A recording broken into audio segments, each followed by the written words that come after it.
CBSE words में आपका स्वागत है। इस वीडियो में हम क्लास 8 मैथ्स का थर्ड चैप्टर जिसका नाम है अंडरस्टैंडिंग क्वाड्रिलेटरल्स, इसकी एक्सरसाइज 3.1 से रिलेटेड जो कॉन्सेप्ट्स हैं वो सीखेंगे। यानी 3.1 वाली एक्सरसाइज करने के लिए जिन चीज़ों की नॉलेज आपको होनी चाहिए वो सारी चीज़ें मैं आपको यहाँ बताऊंगा।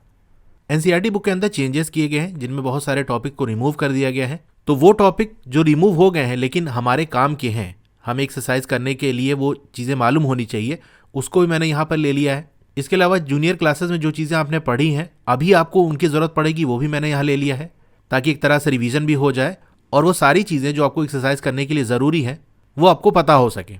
यहाँ जो चीज़ मैं पढ़ाऊँगा उसकी PDF आपको मेरी वेबसाइट पर मिल जाएगी। चलिए स्टार्ट करते हैं। पहले बात कर लेते हैं प्लेन सरफेस क्या होती है। कोई सी भी फ्लैट जो सरफेस होती है वही प्लेन सरफेस कहलाती है। जैसे आपके कॉपी के पेज हो गया, ये फ्लैट होता है बिल्कुल, यानी कहीं भी ऊंचा नीचा नहीं होता। मोबाइल की स्क्रीन हो गई, लैपटॉप या टैबलेट की स्क्रीन हो गई, बुक के पेजेस हो गए, टेबल हो गई, फ्लोर हो गई, इस तरह बहुत सारी चीज़ें हैं जो बिल्कुल फ्लैट होती हैं। उनमें कहीं पर भी ऐसे ऊंचा नीचा नहीं होता, बिल्कुल ऐसे उनकी सरफेस होती है सीधा, तो उसको हम प्लेन सरफेस कहते हैं। अब प्लेन कर्व क्या होता है? इसी प्लेन सरफेस पे जो कर्व बनाया जाता है उसको हम प्लेन कर्व कहते हैं। अब आप कहोगे ये कर्व क्या होता है? When you join a number of points without lifting a pencil from the paper, यानी आपने पेन उठाई, पेंसिल उठाई, कुछ भी जिससे आप ड्रॉ कर सको, उससे कुछ भी बना दिया है, ऐसे कुछ भी बना दिया, इसे हम कर्व कहेंगे। फ्लैट सरफेस पे बनेगा, यानी एक प्लेन सरफेस पे बनेगा तो वो प्लेन कर्व कहलाएगा। तो जैसे ये बना ही एक कर्व है, लेकिन कंडीशन क्या है याद रखना, विदाउट लिफ्टिंग अ पेंसिल, यानी अगर पेंसिल से आप बना रहे हो तो पेंसिल को उठाना नहीं है। अच्छा बताओ, मैंने एक चीज ऐसे बनाई और ये टोटल जो फिगर आपको दिख रही है यहाँ पर, क्या ये एक प्लेन कर्व है? नहीं है। क्यों? क्योंकि यहां से यहां तक तो मैंने बनाया, उसके बाद पेन उठाकर फिर यहां से मैंने यहां बनाया, यानी एक बार पेन उठानी पड़ गई। तो ये पूरी जो फिगर है ये एक प्लेन कर्व नहीं है। हाँ, ये इतने की बात करें तो ये एक कर्व है और यहां से लेके यहां तक एक कर्व है, क्योंकि इन दोनों को अलग अलग बनाने में, यानी बिना पेन उठा के दोनों को हमने बनाया है, तो दो अलग अलग कर्व यहां पर है। पूरी ये जो फिगर आपको दिख रही है ये एक कर्व नहीं है। And without retracing any portion of the drawing other than single points. Point को ट्रेस करने का मतलब क्या है? जैसे मैंने यहाँ पर इस तरह से डॉट लगा दी, जैसे बचपन में आपने किया होगा, इस तरह से बना होगा, और इन पॉइंट को मिलाते हुए, यानी जब कनेक्ट करते हो तो इसी को कहते हैं ट्रेस करना, यानी उसी पॉइंट को टच कराते हुए उसी पर से पेंसिल को या पेन को चलाना। तो कह रहा है विदाउट रिट्रेसिंग। रिट्रेसिंग का मतलब एक बार जहाँ से गुजर गया उस पर दोबारा से पेन नहीं चलाना। जैसे मैंने ये फिगर बना ली, अब मैं फिर से यहाँ से पॉइंट से चलाना शुरू कर दूँ तो इसको कहेंगे रिट्रेसिंग, यानी फिर से उसी लाइन के ऊपर मैं चला रहा हूँ। तो इस तरह से नहीं करना, यानी कर्व में आपने ऐसे बना दिया तो बस ऐसे रहने दो। ऐसा नहीं कि इस पॉइंट पे पहुंचने के बाद वापस फिर से ऐसे आपने पेन चलाना शुरू कर दिया, एक बार में आपको बना देना है। तो किसी भी पोर्शन को ड्राइंग के आपको रिट्रेस नहीं करना, यानी फिर से उसको नहीं ड्रॉ करना, जो लाइन बन चुकी है उसके ऊपर फिर से नहीं चढ़ाना। अदर देन सिंगल पॉइंट्स, यानी सिंगल पॉइंट्स की रिट्रेसिंग आप कर सकते हो, यानी एक ही पॉइंट से दो बार आप गुजर सकते हो, दो क्या तीन बार या चार बार, जितनी बार भी आपको गुजरना है उस पॉइंट पे आप लाइन चला सकते हो। इसका मतलब क्या है चलिए मैं आपको बताता हूं। अब यहां पर देखो डॉट डॉट आपकी बनी हुई है, अगर इन डॉट्स को मैं कनेक्ट करूं, ये यहां से मैं डॉट को मिलाते हुए आ रहा हूं और ये यहां से होते हुए सारी डॉट को मिलाते हुए मैं यहां से निकल गया, ठीक है। तो ये क्या है? एक प्लेन कर्व है, क्योंकि किसी लाइन पे मैंने रिपीट नहीं किया। लेकिन आप ध्यान से देखो तो एक पॉइंट ऐसा था जहां से हम दो बार गुजरे। ये वाला जो पॉइंट है, जब एक बार हम यहां से ड्रॉ करते हुए आ रहे थे तब इस पॉइंट से गुजरे, दोबारा जब हम ऐसे घूम के वापस गए तो इस पॉइंट से दोबारा गुजरे, यानी एक पॉइंट पे दो बार हमने पेंसिल चलाई। तो पॉइंट पे तो आप चला सकते हो, लेकिन एक लाइन पे दो बार पेन नहीं चलाओ। तो एक पॉइंट पे एक से ज्यादा बार आप पेंसिल चला सकते हो, लेकिन पॉइंट के अलावा यानी लाइन का कोई हिस्सा ले लिया उस पर दोबारा चलाओ तो ऐसा नहीं है। अब इसी लाइन को अगर मैं आगे ड्रॉ करते हुए यहां से हम ऐसे निकाल दें तो आपको ये एक पॉइंट मिलेगा जहां पर दो बार पेन चली, और फिर इतना ही नहीं, यहां से मैं अगर इसको घुमा के फिर से यहां से निकाल दूं तो एक बार और पेन चल गई। तो इस पॉइंट से तीन बार पेंसिल हमारी, या पेन कह सकते हो, गुजरी। तो पॉइंट के केस में इस तरह से हम कर सकते हैं, लेकिन किसी एक पोर्शन में, किसी एक हिस्से में हम रिट्रेसिंग नहीं कर सकते। आई होप सारी चीज़ समझ गए होगे। तो इसको हम प्लेन कर्व कहते हैं, यानी सिंपल कुछ भी आपने ऐसे ड्रॉ कर दिया तो उसको हम प्लेन कर्व कहेंगे। कि यहाँ पर कुछ एग्जाम्पल है, फर्स्ट वाले की बात कर लें। देखो इस तरह से हमने ऐसे करके ड्रॉ कर दिया, तो ये क्या है? एक प्लेन कर्व है। ये हमने इस तरह से ऐसे बना दिया। ये सेकंड वाला ये भी प्लेन कर्व है, थर्ड वाला भी प्लेन कर्व है, फोर्थ वाला भी। देखो स्ट्रेट लाइन भी एक तरह का प्लेन कर्व है। कर्व का मतलब ऐसा नहीं कि मुड़ा ही हो, जिगजैग टाइप की लाइन हो। स्ट्रेट लाइन भी एक कर्व है, याद रखना इसको। 5th वाला भी कर्व है, 6th वाला भी और ये 7th वाला भी, यानी सारे ही ये कर्व हैं। अब बात कर लेते हैं सिंपल कर्व की। अगर कोई कर्व अपने आप को क्रॉस नहीं कर रहा है, ठीक है, not cross itself, then it is called a simple curve. Simple सी बात है, अगर कोई कर्व क्रॉस नहीं कर रहा है, जैसे मान लो हमने एक ये कर्व बना दिया तो ये क्या है, सिंपल कर्व है। लेकिन अगर मैंने ऐसे बनाकर यहां से ऐसे क्रॉस करा दिया तो ये वो पॉइंट है जहां पर ये क्रॉस हो रहा है, कट कर रहा है, यानी एक कर्व अपने आप को ही कट करके जा रहा है, तो वो सिंपल कर्व नहीं कहलाए। कर्व तो है लेकिन सिंपल कर्व नहीं है। अब ऊपर जो एग्जाम्पल दिया है उसमें बताओ कौन कौन सा सिंपल कर्व है। फर्स्ट वाला सिंपल कर्व है, सेकंड वाला सिंपल कर्व है, थर्ड वाला है। यहां देख सकते हो ये वो पॉइंट है जहां पर क्रॉस हो रहा है, ये कर्व अपने आप को कट कर रहा है। ऐसे भी समझ सकते हो किसी एक पॉइंट पे एक से ज्यादा बार अगर पेंसिल चलेगी तो फिर वो सिंपल कर्व नहीं कहलाएगा। फोर्थ वाला देखो, स्ट्रेट लाइन हमने ऐसे बना दिया, कहीं कट नहीं कर रहा। 5th वाला, 6th वाला ये सिंपल कर्व है। क्या 7th वाला सिंपल कर्व है? यहां पर देखो इस पॉइंट पे ये कर्व अपने आप को कट कर रहा है, इसका मतलब ये सिंपल कर्व नहीं है। थर्ड वाला भी नहीं था, ठीक है, बाकी सब सिंपल कर्व है। अब आपकी एक्सरसाइज में एक क्वेश्चन ऐसा दिया है जहां पर कंफ्यूजन हो सकता है, तो उसके लिए मैंने एक और चीज आपको बता दी, यानी वो एडवांस लेवल पे जाकर जब सिंपल कर्व को पढ़ा जाता है तब आपको वो चीज़ जाननी होती है। लेकिन एक क्वेश्चन दे दिया तो उसमें कंफ्यूजन हो सकता है, इसीलिए मैंने इसको थोड़ा सा डिटेल में बता रहा हूँ। देखो सिंपल कर्व को टेस्ट करने का जो बेसिक तरीका है वो ये है कि देखो कर्व अपने आप को क्रॉस ना करे, कहीं कट ना करे। लेकिन कभी कभी ऐसा होता है कि हमको समझ नहीं आता कि ये क्रॉस कर रहा है कि नहीं कर रहा। ऐसे केस में एक और कंडीशन है जो कि आपको देखना है, and the lines enclose a single area. जो फिगर आपकी बनी है उसमें सिर्फ एक एरिया दिखना चाहिए। अब नीचे एक मैंने फिगर बनाई है, इसको मैं अगर ड्रॉ करना चाहूँ, देखो कैसे ड्रॉ होगा। ऐसे मैंने किया, ये इस तरह से, और फिर ये इस तरह से जाकर और यहाँ पर आ गए ना। मुझे पेन उठानी पड़ी, यानी बिना पेन उठाए बन गया, तो यानी ये कर्व है। दूसरी चीज़, कहीं पर किसी ने कट भी नहीं किया तो सिंपल कर्व होना चाहिए। लेकिन यहाँ पर आप देखो जो फिगर बन रही है उसके अंदर दो एरिया आपको देखने को मिल रहा है। एक एरिया आपका ये है, दूसरा एरिया आपका ये है, तो दो एरिया बन रहे हैं ना। ये बीच में तो एक लाइन है और लाइन का एरिया नहीं होता। अच्छा, एरिया कैसे बनेगा? फिगर के किसी हिस्से के अंदर अगर बाउंड्रीज क्लोज हो जा रही हैं तो फिर वो एरिया बना देंगी। जैसे मैंने ये कुछ बनाया, इस तरह से बना दिया एक कर्व। तो इस तरह से बनाने में एक तो आप देखोगे ये इतना हिस्सा ऐसे क्लोज हो गया तो इसके अंदर एक एरिया बन जाएगा। इतने हिस्से की बात करें तो ये पूरा पैक है, ये एक हिस्सा बन जाएगा। ठीक है, तो दो तरीका है। बेसिक तरीका यही है कि क्रॉस करना चाहिए। दूसरा ये कि देख लो एरिया कितने बन रहे हैं। अगर एक एरिया बनना है तब तो सिंपल कर्व है, अगर एक से ज्यादा एरिया बन रहे हैं तो फिर वो सिंपल कर्व नहीं रह जाएगा, भले ही हमको देखने से लग रहा है कि वो क्रॉस नहीं कर रहे हैं। एक और तरीका है, उससे भी आप जांच सकते हो।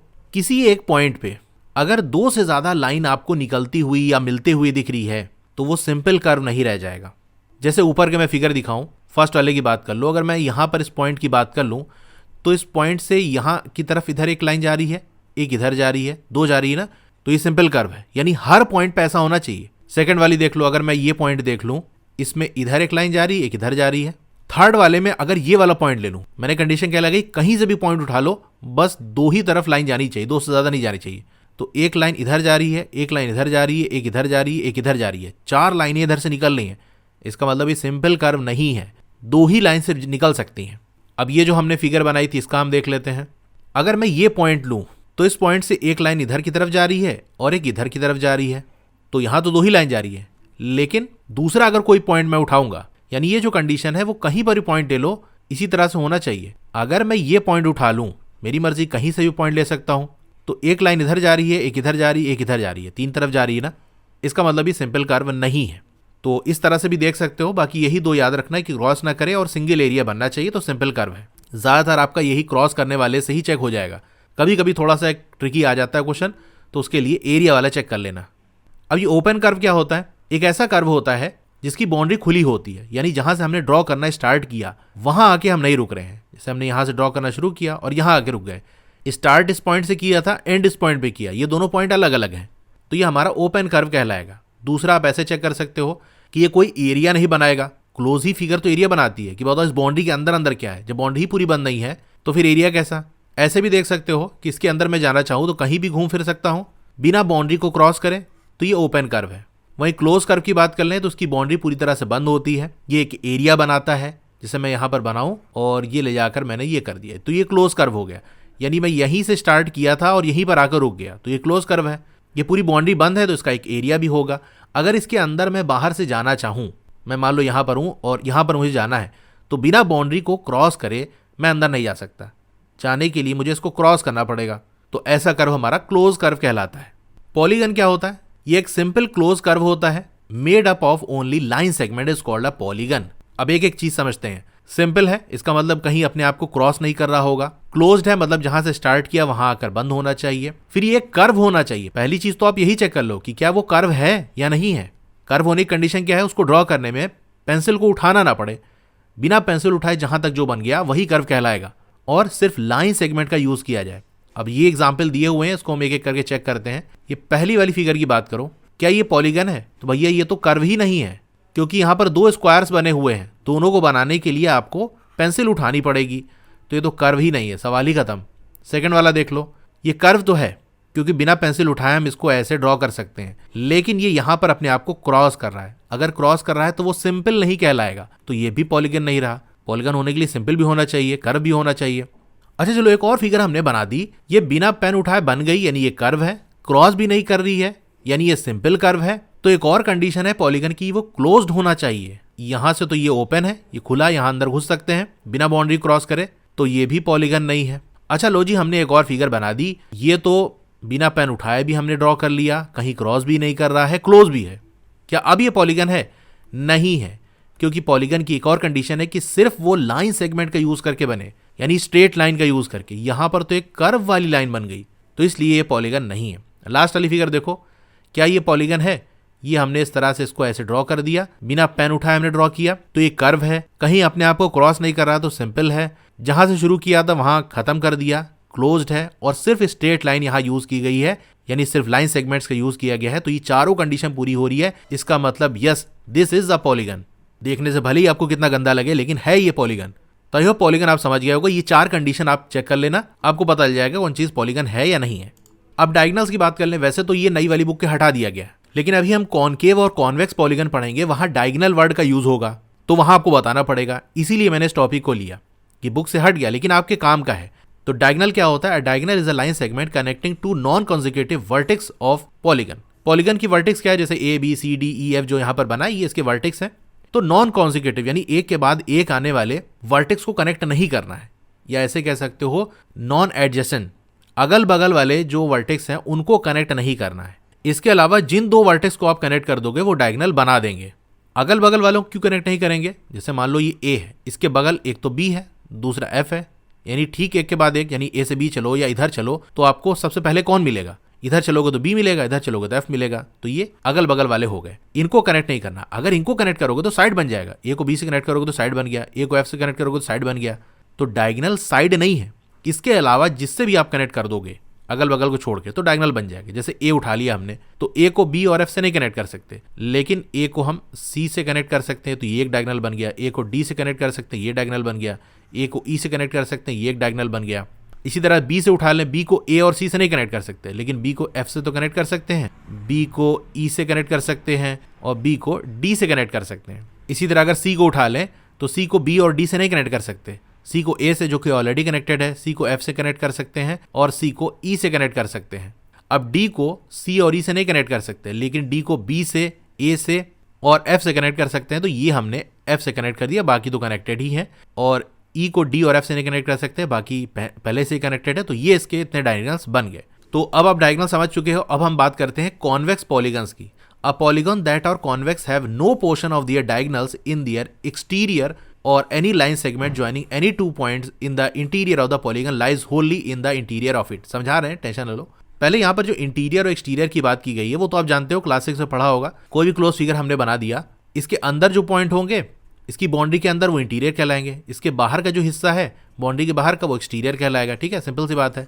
तो यहाँ कह रहा है कोई पॉलीगन कॉन्वेक्स तब होगा जब हम कोई डायगोनल बनाए, उसका कोई भी हिस्सा पॉलीगन के एक्सटीरियर में ना आए। तो पहले ये चीज़ हम देख लेते हैं। जैसे ये पहली वाली फिगर हमने ले ली, इसमें अगर हम डायगोनल बनाना चाहें, जैसे इस पॉइंट से हम डायगोनल बनाना चाहें, तो एक इसको ज्वाइन कर देंगे, एक इसको ज्वाइन कर देंगे, एक इसको ज्वाइन कर देंगे। इसी तरह कोई भी पॉइंट उठा लो, वहां से डायगोनल बनाओ। तो ये जो डायगोनल तीनों बने हैं, ये इस फिगर की बाउंड्री के अंदर ही आ रहे हैं, पूरा का पूरा। कोई भी हिस्सा इन डायगोनल का बाहर नहीं आ रहा है। वहीं एक और फिगर मैं आपको बनाकर दिखाता हूं।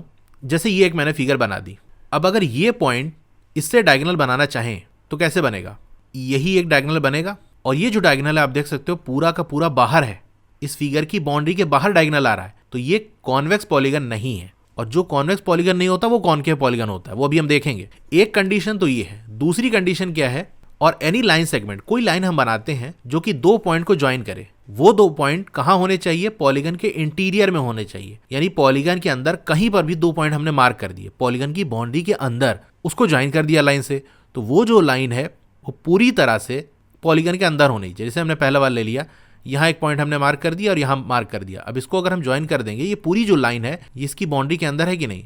इसी तरह हर फिगर में देख लो, यहाँ हमने ले लिया, यहाँ ले लिया, इसको मिला देंगे तो ये पूरा का पूरा बाउंड्री के अंदर ही रहेगा। तो ये कॉन्वेक्स पॉलीगन है। दो तरीके से आप चेक कर सकते हो, तो डायगोनल बना दो, डायगोनल बाउंड्री के अंदर ही रहना चाहिए, बाहर नहीं होना चाहिए, या फिर उस पॉलीगन के अंदर कहीं पर भी दो पॉइंट मार्क कर दो, उससे बनने वाली जो लाइन है वो पूरी की पूरी फिगर के अंदर होनी चाहिए, तो आपका कॉन्वेक्स पॉलीगन कहलाएगा। अब जो कॉन्वेक्स पॉलीगन नहीं है वो कॉनकेव पॉलीगन कहलाएगा। यहाँ पर एग्जाम्पल आप देख सकते हो, जैसे मैं यहाँ डायगोनल बनाऊँ, ये तो मैंने आपको बना के दिखाई दिया था। इसमें जैसे मैंने यहाँ पर एक पॉइंट ले लिया और एक पॉइंट यहाँ ले लिया, भाई हम कहीं भी पॉइंट ले सकते हैं ना, मेरी मर्जी, मैं यहाँ ले लेता हूँ। अब मैं इसको अगर ज्वाइन करूंगा तो आप देख सकते हो ये जो हिस्सा है इतना, ये इस फिगर की बाउंड्री के बाहर आ रहा है, इसका मतलब ये कॉन्वेक्स पॉलीगन नहीं है, तो कॉनकेव पॉलीगन है। सेकंड वाली में देख लो, अगर यहाँ से यहाँ तक हम इसको ज्वाइन कर दें, एक डायगोनल बन गया, तो ये बाहर आ रहा है। इसी तरह से ये सब क्या है, कॉनकेव पॉलीगन है। अब बात कर लेते हैं रेगुलर पॉलीगन्स की। ये क्या होते हैं? A regular polygon is both equiangular. एक रेगुलर पॉलीगन, इसकी दो कंडीशन होती है। एक तो वो इक्विएंगुलर होना चाहिए, यानी सारे जो एंगल हैं वो बराबर होने चाहिए, एंड इक्विलेटरल, यानी सारे जो साइड हैं वो बराबर होने चाहिए। तो ऐसे पॉलीगन को हम रेगुलर पॉलीगन कहेंगे। दोनों कंडीशन एक साथ पूरी होनी चाहिए। अब यहाँ पर एक नोट पॉइंट दिया हुआ है, पहले ये समझ लो कि इस तरह से अगर मान लो दो लाइन है और उसमें इस तरीके से कट मार दिया, तो इसका मतलब ये दोनों लाइन बराबर है। इसी तरीके से अगर डबल लाइन कट कर दिया, इसका मतलब भी दोनों लाइन बराबर है। अब ये दो अलग अलग तरीके से हम यूज़ क्यों कर रहे हैं, कहीं पर एक लाइन से कट कर रहे हैं, कहीं पर दो लाइन से कट कर रहे हैं, वो इसलिए कि मान लो किसी एक फिगर में दो अलग अलग तरीके की इक्वल लाइंस हैं, तो उनको हम दिखा सकें। जैसे यहाँ पर नीचे फिगर बनी है, ये क्या है, एक रेक्टेंगल है। रेक्टेंगल के ये वाला जो साइड है और ये वाला साइड बराबर है, तो इसको हम कैसे दिखाएंगे? हम क्या करेंगे, ऐसे सीधा एक लाइन कट मार देंगे, यानी 90 डिग्री पर लाइन कट करनी चाहिए, ठीक है। और यहाँ पर एक लाइन ऐसे कट कर देंगे, तो ये दोनों निशान आप देखोगे तो इससे समझ जाओगे कि ये वाली लाइन और ये वाली लाइन आपस में बराबर है। अब ये वाली जो लाइन है और ये वाली लाइन, ये दोनों आपस में बराबर है, लेकिन ये दोनों इसके या इसके बराबर नहीं है। अगर हम ऐसा कर दें कि एक लाइन यहाँ लगा दें, एक लाइन यहाँ लगा दें, तो इससे ये और ये बराबर तो समझ में आएगा, लेकिन देखने से लगेगा कि ये वाली लाइन इसके और इसके भी बराबर है, क्योंकि चारों का जो सिंबल है वो एक ही जैसा है। इस कंफ्यूजन से बचने के लिए हम क्या करते हैं, ऐसे दो लाइन लगा देंगे, ठीक है। यहाँ पर भी दो लाइन लगा देंगे, इसका मतलब एक लाइन और एक लाइन वाली जो साइड है ये दोनों बराबर है आपस में, और दो लाइन और दो लाइन वाली जो साइड है, यानी ये वाली साइड और ये वाली साइड, ये दोनों आपस में बराबर है। चारों एक साथ बराबर नहीं है, दो दो करके दोनों बराबर है, ठीक है। तो समझ गए इस तरह से जो सिंबल लगा होगा उसका मतलब क्या है। अब बात कर लेते हैं रेगुलर पॉलीगन की। एक तो ये कि वो इक्विएंगुलर होना चाहिए, सारे एंगल बराबर होने चाहिए, सारे साइड बराबर होने चाहिए। यहाँ फिगर में देखो, रेक्टेंगल में ये जो चारों एंगल होते हैं इसके, ये सब 90 डिग्री होते हैं। एंगल तो बराबर है, क्या ये रेगुलर पॉलीगन है? नहीं है, क्योंकि साइड बराबर नहीं है। ये वाला साइड और ये वाला साइड आपस में बराबर नहीं है, सारे साइड आपस में बराबर होने चाहिए। तो रेक्टेंगल क्या है, अगर रेगुलर नहीं है तो वो इररेगुलर कहलाएगा, ठीक है, इररेगुलर है पॉलीगन। अभी सेकंड वाली फिगर कौन सी है, रोम्बस है। क्या ये एक रेगुलर पॉलीगन है? क्योंकि इसकी ये साइड, ये साइड, ये साइड, ये साइड, चारों साइड बराबर है, लेकिन भैया एंगल नहीं बराबर है। ये वाला एंगल और ये वाला एंगल आपस में बराबर नहीं है। अच्छा, ये जो मैंने सिंबल यूज कर लिया ना, कि जैसे मैंने ये बना दिया और ये बना दिया, इससे ये पता चल रहा है कि ये दोनों एंगल आपस में बराबर है। तो दोनों को अलग तरीके से दिखाना पड़ेगा। जैसे मान लो मैंने ये एक एंगल दिखा दिया और ये वाला जो एंगल है ये अलग है, तो उसके लिए हमें ऐसे डबल लाइन दिखा दूंगा, ठीक है। तो ये पता चलेगा ये एंगल अलग है, ये एंगल अलग है, क्योंकि यहाँ पर एक लाइन खींच के बनाया गया, यहाँ दो लाइन खींच के बनाया गया। अब ये वाला बराबर होता है, यानी अपोजिट जो एंगल्स होते हैं वो बराबर होते हैं, इसलिए मैंने एक लगा दिया। इसी तरह इसके अपोजिट जो होगा ये बराबर होगा, तो इसलिए मैंने ये डबल लगा दिया, ठीक है। ये पॉइंट भी आप याद रखना। तो ये एक इररेगुलर पॉलीगन है, क्योंकि साइड तो बराबर है लेकिन एंगल सारे बराबर नहीं है। तीसरी वाली फिगर हमारी स्क्वायर है। इसमें जो चारों एंगल हैं वो आपके 90 डिग्री होते हैं और चारों जो साइड हैं वो बराबर होते हैं। दोनों कंडीशन पूरी हो गई, यानी एक रेगुलर पॉलीगन है। तीसरी वाली फिगर देखो, ये एक ट्राइंगल है। और कैसा ट्राइंगल है? ये एक इक्विलैटरल ट्राइंगल है, जहाँ पर ये और ये साइड बराबर है।